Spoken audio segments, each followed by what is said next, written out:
আজকের আমি আপনাদের ইলিশ মাছের মাথা আর বেগুন দিয়ে একটা অসাধারণ রেসিপি বানিয়ে দেখাবো, যেটা কিন্তু গরম ভাতের সঙ্গে ভীষণ ভীষণ ভালো লাগে। এক থালা ভাত নিমেষেই শেষ হয়ে যায়।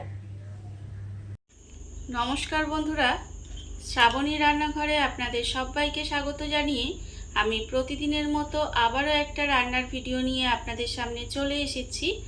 আজকের আমি আপনাদের ইলিশ মাছের মাথা আর বেগুন দিয়ে একটা অসাধারণ রেসিপি বানিয়ে দেখাবো। আশা করি আপনাদের ভালো লাগবে। তার জন্য কিন্তু আমার পুরো ভিডিওটা আপনাদের দেখতে হবে। আর দেখা শুরু করার আগে একটা লাইক দেবেন, সুন্দর একটা কমেন্ট করবেন আর শেয়ার করতে ভুলবেন না। তাহলে চলুন আজকের আমি এই ইলিশ মাছের মাথা দিয়ে আর বেগুন দিয়ে কি বানাই সেটা আপনারা একবার দেখে নিন।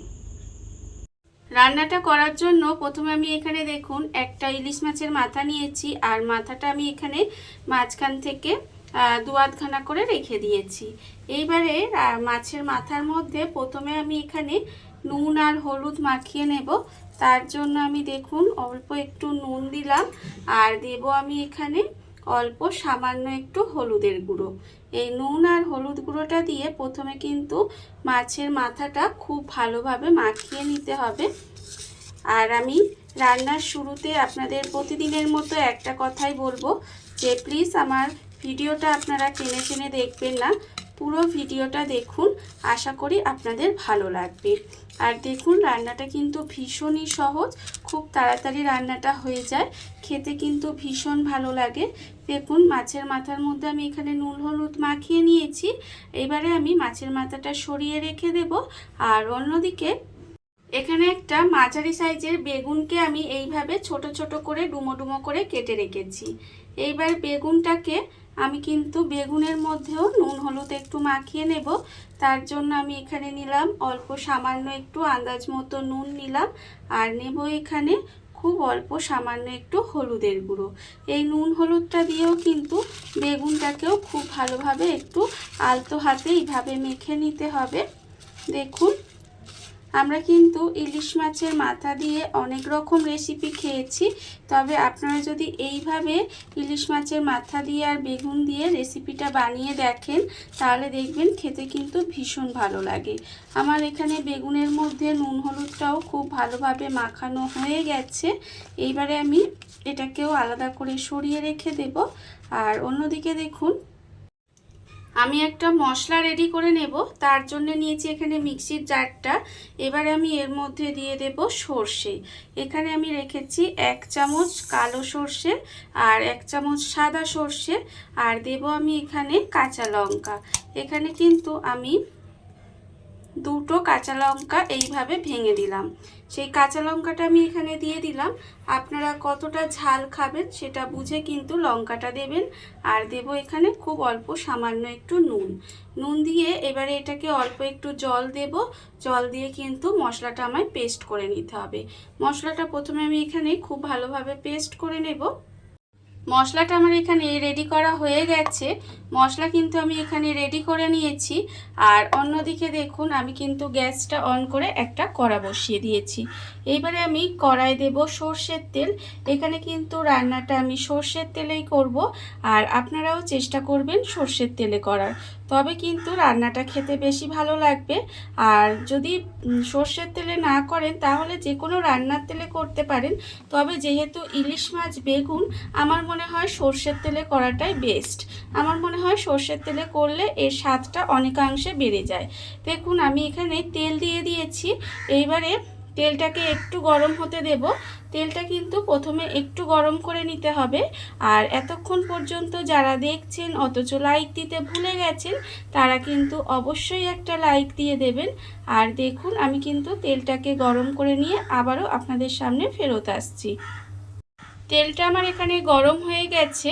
এইবারে আমি এই তেলের মধ্যে প্রথমে দিয়ে দেব, দেখুন এখানে যে আমি আগে থেকে বেগুনের মধ্যে নুন হলুদটা মাখিয়ে রেখেছিলাম, সেই নুন হলুদ মাখানো বেগুনটা কিন্তু আমি প্রথমে এর মধ্যে দিয়ে দেব।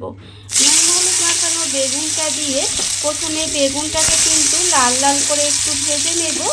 দেখুন এইভাবে বেগুনটা কিন্তু প্রথমে তেলের মধ্যে দিয়ে দিলাম, দিয়ে বেগুনটাকে ভালোভাবে লাল করে প্রথমে ভেজে নেব। আর আমি প্রথমেই বলেছি যে ভীষণ সহজ একটা রান্না, খুব কম উপকরণে হয়ে যায় আর খুব তাড়াতাড়ি রান্নাটা হয়ে যায়, খেতে কিন্তু ভীষণ ভালো লাগে। বিশেষ করে গরম ভাতের সঙ্গে কিন্তু এটা খেতে বেশি ভালো লাগে। দেখুন আমি কিন্তু এইভাবেই বেগুনটা একটু এইভাবে উল্টে পাল্টে লাল লাল করে প্রথমে ভেজে নেব। বেগুনটা আমার এখানে লাল করে ভাজা হয়ে গেছে। দেখুন বেগুনটা কিন্তু আমি এখানে সুন্দর করে লাল লাল করে ভেজে নিয়েছি। এইবারে বেগুনটাকে আমি আলাদা করে তুলে রেখে দেব। বেগুনটা কিন্তু আমাকে এইভাবে আলাদা করে প্রথমে তুলে রেখে দিতে হবে। বেগুনটা আমি আলাদা করে তুলে রেখে দিয়েছি। আর আবারও কিন্তু ওই তেলের মধ্যে আর একটু তেল দিয়ে দেব। তেল দিয়ে আবারও কিন্তু তেলটাকে একটু গরম করে নিতে হবে। তেলটা আমার এখানে গরম হয়ে গেছে। এইবারে আমি এই তেলের মধ্যে দিয়ে দেব ইলিশ মাছগুলো। ইলিশ মাছগুলোর মধ্যে যে আমি এখানে নুন হলুদ মাখিয়ে রেখেছিলাম, সেই নুন হলুদ মাখানো ইলিশ মাছগুলো আমি এখানে তেলের মধ্যে দিয়ে দিলাম। দিয়ে ইলিশ মাছগুলো মাথাগুলো মানে ইলিশ মাছের মাথাগুলো আমি দিয়ে দিলাম, এবারে এই ইলিশ মাছের মাথাগুলো আমি কিন্তু উল্টে পাল্টে একটু লাল লাল করে ভেজে নেব। এইভাবেই কিন্তু গ্যাসটা লোতে দিয়ে উল্টে পাল্টে একটু লাল করে ভেজে নিতে হবে। ইলিশ মাছের মাথাগুলো আমি এখানে উল্টে পাল্টে লাল করে ভেজে নিয়েছি। আর এগুলো কিন্তু আমার লাল করে ভাজা হয়ে গেছে। এইবারে আমি এগুলোকে তুলে রেখে দেব। মাথাগুলো কিন্তু প্রথমে আলাদা করে তুলে রেখে দিতে হবে। ইলিশ মাছের মাথাটা আমি এখানে আলাদা করে তুলে রেখে দিয়েছি। এবারে আমি ওই মাথা ভাজার তেলের মধ্যেই কিন্তু রান্নাটা করব। এতে কি হবে, রান্নার স্বাদ কিন্তু অনেকাংশে বেড়ে যায়, ভীষণ ভালো লাগে খেতে। দেখুন প্রথমে আমি এখানে দিয়ে দেব সামান্য অল্প একটু কালো জিরে ফোড়নে দিলাম। আর দেব এখানে দুটো কাঁচা লঙ্কা। কাঁচা লঙ্কা দুটো আমি এখানে চিড়ে রেখে দিয়েছি, সেই চেরা কাঁচা লঙ্কাটা দিয়ে দিলাম। দিয়ে এবারে এই কালো জিরে আর কাঁচা লঙ্কাটা একটু তেলের মধ্যে ভাজা ভাজা করে নেব। দেখুন এইভাবে এই সময় কিন্তু গ্যাসটা লোতে দিয়ে রাখবেন। লোতে দিয়ে রেখে এইভাবে কালো জিরে আর কাঁচা লঙ্কাটা একটু ভেজে নিতে হবে। এইবারে আমি এর মধ্যে দিয়ে দেব, এখানে আমি রেখেছি অল্প সামান্য একটু নুন, আছে এখানে 1/4 চামচ মতো লঙ্কার গুঁড়ো, 1/2 চামচ হলুদ গুঁড়ো, আর দেখতে পাচ্ছেন খুব সামান্য একটু চিনি। সেই গুঁড়ো মশলাগুলো কিন্তু আমি এখানে দিয়ে দিলাম। আর নুনটা কিন্তু আগে থেকে বুঝে দেবেন, তার কারণ বেগুনে নুন আছে, ইলিশ মাছের মাথা ভাজার সময় নুন হলুদ দিয়েছিলাম। আর আমি এখানে যখন সর্ষেটা বেটেছিলাম তাতেও কিন্তু একটু নুন দিয়েছিলাম, সেই জন্যে নুনটা বুঝে ব্যবহার করবেন। আর এখানে যে লঙ্কা গুঁড়োটা, যে যতটা ঝাল খাবেন সেই অনুযায়ী কিন্তু লঙ্কা গুঁড়োটা ব্যবহার করবেন, তার কারণ আগে কাঁচা লঙ্কা দেওয়া আছে সেই জন্য। এইবারে মশলাটা একটু তেলের মধ্যে নেড়েচেড়ে ভেজে নিয়েছি। ভেজে নিয়ে এর মধ্যে দিয়ে দিলাম যে আগে আমি সর্ষেটা আর কাঁচা লঙ্কাটা বেটে রেখেছিলাম, সেটা আমি দিয়ে দিলাম। সর্ষে কাঁচা লঙ্কা বাটাটা দিয়ে একটু তেলের মধ্যে এইভাবে একটু নেড়েচেড়ে নিয়েছি। খুব বেশি কিন্তু কষানোর দরকার নেই, অল্প একটু নেড়ে নিলেই হবে। এইবারে এর মধ্যে দিয়ে দেব জল। মিক্সির মধ্যে অনেকটা মশলা লেগেছিল, সেই মশলাটা ধুয়ে একটু জল দিয়ে দিলাম। আর আমি এর মধ্যে যে অল্প সামান্য একটু চিনি ব্যবহার করেছি, এতে কিন্তু রান্নাটা মিষ্টি হবে না, কিন্তু এর স্বাদটা ব্যালেন্স করবে, খেতে কিন্তু ভালো লাগবে। আর আপনারা যদি পছন্দ না করেন তাহলে কিন্তু চিনিটা নাও দিতে পারেন। আমি এখানে অল্প একটু জল দিয়ে দিলাম, আর কিন্তু এর থেকে বেশি জল দেব না। এই অল্প সামান্য একটু জলেতেই কিন্তু রান্নাটা হয়ে যাবে, যেহেতু আমার সব এখানে ভাজাই আছে। আর দেখুন আমার কিন্তু এই জলটা দিয়ে একটু গ্রেভিটা ফুটতে দেব। গ্রেভিটা আমার এখানে ফুটে গেছে। গ্রেভিটা কিন্তু আমি এখানে একটু সময় জাস্ট ফুটিয়ে নিয়েছি, এটা আমার ফুটে গেছে। এবার আমি এর মধ্যে দিয়ে দেব যে মাছের মাথাগুলো আগে থেকে ভেজে রেখেছিলাম, সেই মাছের মাথাগুলো, ভাজা মাছের মাথাগুলো আমি এর মধ্যে দিয়ে দিলাম। দিয়ে একটু উল্টে পাল্টে দেব। আর আমি এর মধ্যে দিয়ে দেব যে বেগুনগুলো আগে থেকে ভেজে রেখেছিলাম, সেই বেগুনগুলোও কিন্তু এর মধ্যে দিয়ে দেব। দিয়ে গ্যাসটাকে একেবারে লোতে করে দেব। লোতে করে দিয়ে ঢাকা দিয়ে একটু সময় রান্না হতে দেব। একটু সময় কিন্তু ঢাকা দিয়ে রান্না হতে দিতে হবে, যাতে মাছের মাথাটাও একটু নরম হয়ে যায়। আর এই বেগুনটা যেটুকু সেদ্ধ হওয়া, বেগুন তো ভাজাই আছে, তাও যেটুকু সেদ্ধ হওয়া বাকি আছে বা মশলাগুলো খুব ভালোভাবে একসঙ্গে মিশে যাবে ততক্ষণ পর্যন্ত কিন্তু এইভাবে একটু সময় গ্যাসটা লোতে দিয়ে ঢাকা দিয়ে কিছুক্ষণ রান্না হতে দেব। গ্যাসটা লোতে দিয়ে এইভাবে ঢাকা দিয়ে একটু সময় আমি রান্না হতে দিয়েছিলাম। এর ফলে দেখুন মাছের মাথাটাও নরম হয়ে গেছে আর বেগুনগুলোও কিন্তু যেটুকু সেদ্ধ হওয়া বাকি ছিল সেটুকু সেদ্ধ হয়ে গেছে। এইবার আমি একটু খুন্তি দিয়ে মাছের মাথাটা এইভাবে একটু ভেঙে দেব। মানে খুব বেশি ভাঙার দরকার নেই, তবে একটু ভেঙে দিলে না এই রান্নাটার স্বাদ অনেকাংশে বেড়ে যাবে।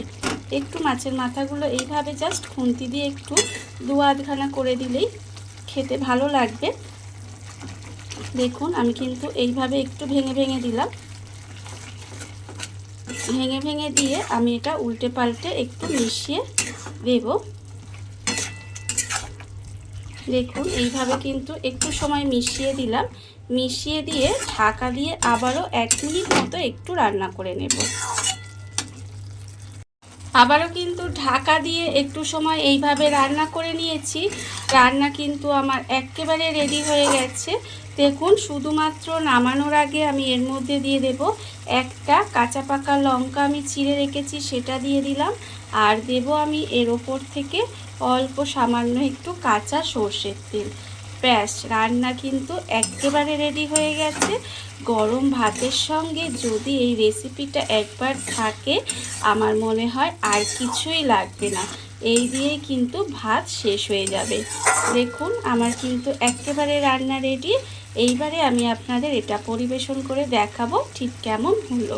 আর গ্যাসটা এখানে অফ করে দিলাম।